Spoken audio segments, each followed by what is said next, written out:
Hello all. My paper is on mediatization, infodemic, and online propaganda during the COVID-19 pandemic.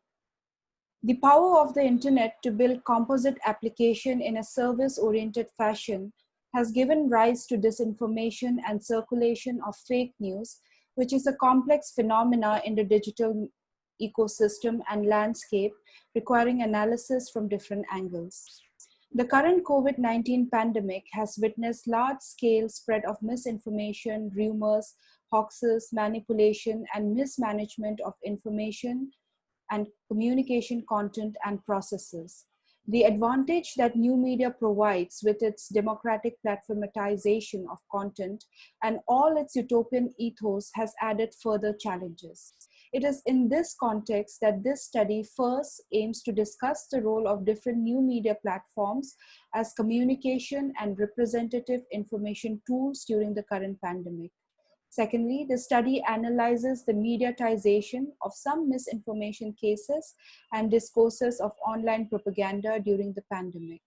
Third, the study highlights policy directives on media literacy based on these emerging themes and geopolitical communication of online spaces.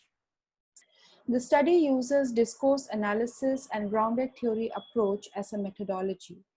COVID-19 related trending news, issues, and discussions have been taken as data for analysis from different social media and new media platforms between the time period of March 2019 to mid-August 2020. Using non-participant online ethnography, the study looks at new media platforms as pertinent sites of communication discourses. The new media has ushered an era of ubiquitous computing where media convergence and divergence are two sides of the same coin. On a larger scale, this digitization of mass media platforms also points to restructuring of media ownerships as well as describing the latest developments in media forms, distribution, and consumption. Friedrich referred to mediatization as a social and cultural process in and across history in which it involves changes in communication with the transformation in media platforms used. Jenkins has rightly defined media convergence as, I quote, the flow of content across multiple media platforms, the cooperation between multiple media industries, and the migratory behavior of media audiences who could go almost anywhere in search of the kinds of entertainment experiences they want. Convergence is a word that manages to describe technological, industrial, cultural, and social changes depending on who's speaking and what they think they're talking about. It is shaped by the desires of media conglomerates to expand their empires across multiple platforms and by the desires of consumers to have the media they want, where they want it, and when they want it, and in the format that they want, unquote. The current COVID-19 pandemic has led to worldwide lockdown, where more and more people are engaged in using new media platforms in their communication and mediatization processes. Hassan has referred to post-truth as the social and political condition in which information consumers no longer respect truth, but simply accept as true what they believe or feel, where what is accepted as popular truth is really a weak form of knowledge, and opinion is based on trust in those who supposedly know. On the geopolitical front, we can also see countries influencing their allies and partners in relation to dealing with different levels of infodemic and cyber attacks.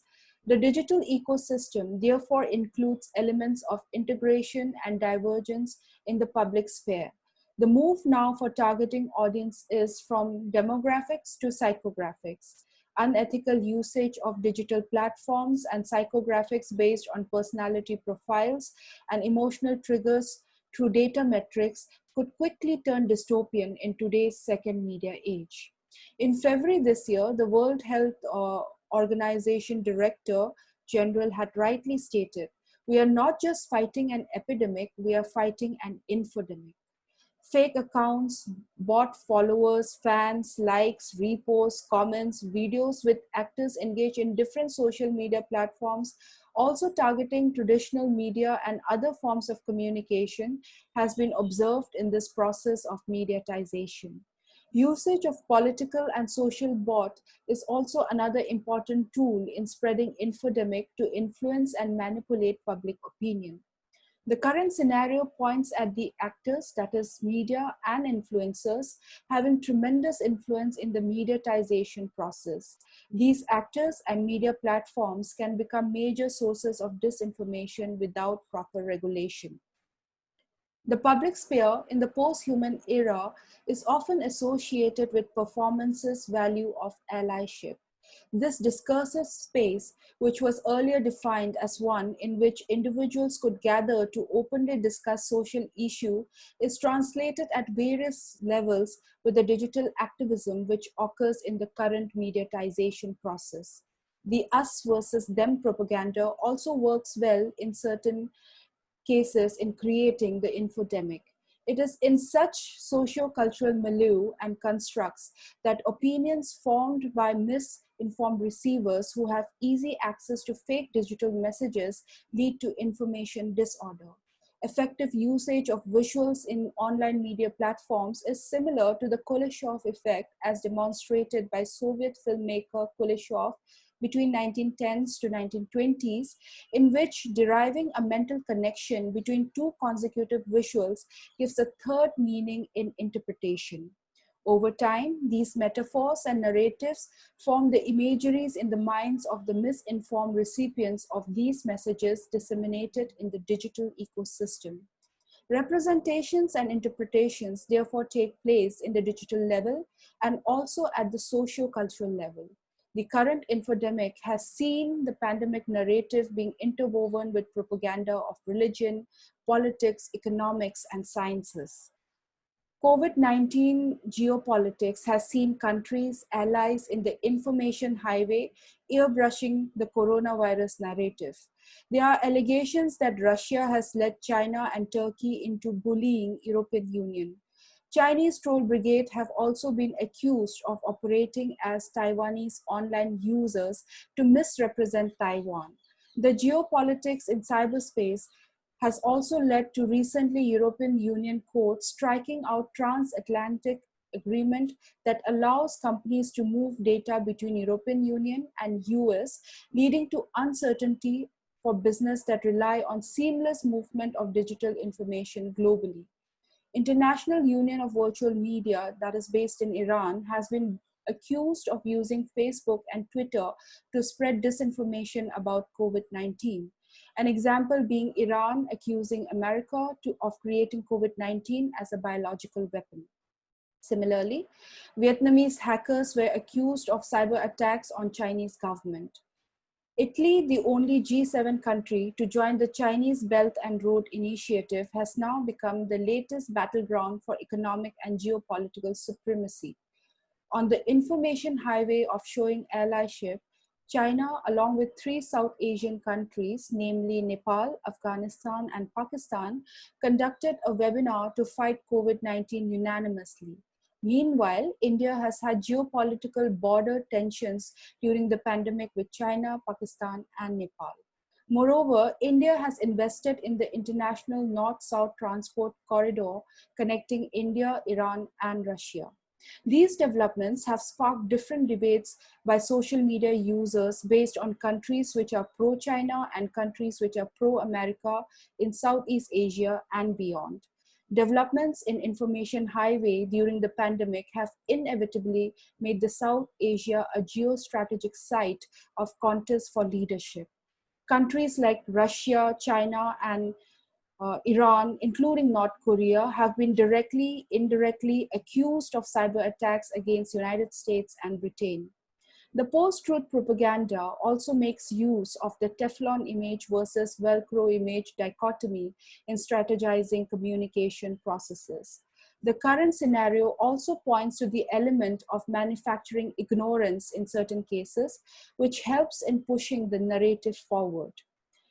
So, talking of propaganda culture and psychographics, we have made use of big data with digital footprints of human behavior and reverse engineering, and these have been mostly used as ultimate tool for targeted information dissemination. Individual activity in these spaces become a social and symbolic act.